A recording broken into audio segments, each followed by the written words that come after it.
The seeds for the shameful destruction we saw last night were sown in the 5700 block of South Racine Avenue.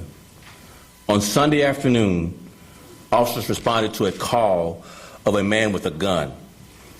A suspect was spotted, and officers attempted to interview the individual, who quickly fled. As this person was running away, a gun held by this person was pointed at our police officers, who gave chase, and this person fired shots at our officers. Officers returned fire and struck the individual, who was taken to the University of Chicago Hospital and is expected to survive. The shooter is a 20-year-old man with 4 previous arrests for charges including burglary, child endangerment, and domestic battery. I am relieved to say that none of our officers were hurt in this shooting. A gun was recovered from the scene. After this shooting, a crowd gathered on the south side following the police action. Tempers flared, fueled by misinformation as the afternoon turned into evening. CPD became aware of several social media posts encouraging looting downtown. Officers were dispatched to our downtown area once we got word of the social media posts. 400 officers were dispatched to our downtown. As the officers arrived to our downtown, the first incident happened at a store near the 87th and the Dan Ryan Expressway. Soon, car caravans were headed into the loop. This was not an organized protest. Rather, this was an incident of pure criminality. This was an act of violence against our police officers and against our city. As of now, Chicago police have made more than 100 arrests for looting, disorderly conduct, battery against police, among other charges. A total of 13 officers have been injured throughout the night, including a sergeant who was struck with a bottle. Another officer had his nose broken as he fought with a group of looters. In the last 7 days, a total of 9 officers have been shot at in Chicago. What we are seeing is violence against police. A security guard and a civilian were struck by gunfire during the melee last night in our downtown. They were both taken to Northwestern Hospital in critical condition.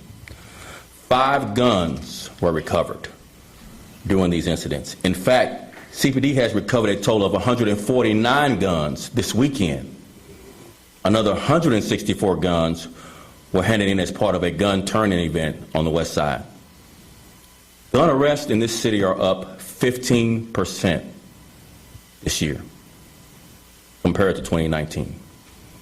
In one incident last night, officers were arresting a looting suspect at Michigan Avenue and Lake Street. This person was carrying a cash register he had looted out of a store. As officers were making the arrest, another vehicle passed by the officers and fired shots at the officers as their vehicle turned the corner, resulting in an exchange of gunfire between our officers and these suspects. A bullet was found lodged in the cage of the police vehicle. So far this year, Chicago police have recovered 6,189 guns. Each of these guns recoveries, as you can imagine, has the potential to turn into a deadly force encounter with police. As for the weekend figures, officers made an outstanding arrest for murder, 8 outstanding arrests for criminal sexual assault, and 2 outstanding warrant arrests for robbery, and 5 arrests for aggravated battery.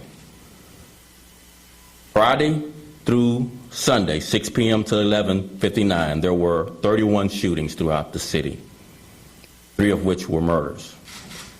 These shooting incidents and the looting we saw overnight are completely unacceptable. Criminals took to the streets with confidence that there would be no consequences for their actions. Let me say that again. Criminals took to the street with the confidence that there would be no consequences for their actions. And I, for one, refuse to allow these cowardly acts to hold our city hostage. CPD will not stand by as our beautiful downtown becomes someplace that people fear. I have instructed our detective units to create a special team of investigators to look at the hours of pod camera footage from last night. We have high-definition video of suspects and vehicles. If others have security video, would you please forward them to cpdtip.com. I pledge to pursue these offenders to the fullest extent of the law. A heavy police presence will continue throughout the downtown area today and until further notice. Officers will return to working 12-hour shifts, and all days off have been canceled until further notice. We are also working with other city agencies, including Streets and Sanitations, the CTA, the Department of Transportation, and the State Police, and other agencies, in a multi-layered plan which will be based on lessons we've learned from earlier this summer. Downtown access will be restricted from 8 p.m. to 6 a.m. The department also has its eyes in the neighborhoods to ensure that looting does not spread based on our lessons learned. Officers will be deployed in a large measure to our neighborhoods to protect the neighborhoods. This is a beautiful city, and Chicago police officers will not allow this selfish criminal act to destroy what generations of hard work have built. I would now like to call the mayor, Mayor Lightfoot, to the podium. Mayor.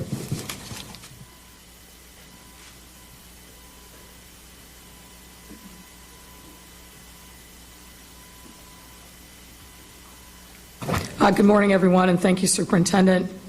I want to acknowledge Alderman Chris Taliaferro, our chairman of the Public Safety Committee and City Council, as well as Rich Gaitis and members of the command staff, including First Deputy Eric Carter. We are waking up in shock this morning. In the early morning hours of today, dozens of individuals came to our Loop, Mag Mile, River North, and Gold Coast neighborhoods, as well as our commercial district around North and Clybourne. These individuals engaged in what can only be described as brazen and extensive criminal looting and destruction. And to be clear, this had nothing to do with legitimate, protected First Amendment expression. As the superintendent said, we are currently investigating reports that this activity was connected to a shooting and resulting activity that took place in Inglewood yesterday. But regardless, what occurred in our downtown and surrounding communities was abject criminal behavior, pure and simple.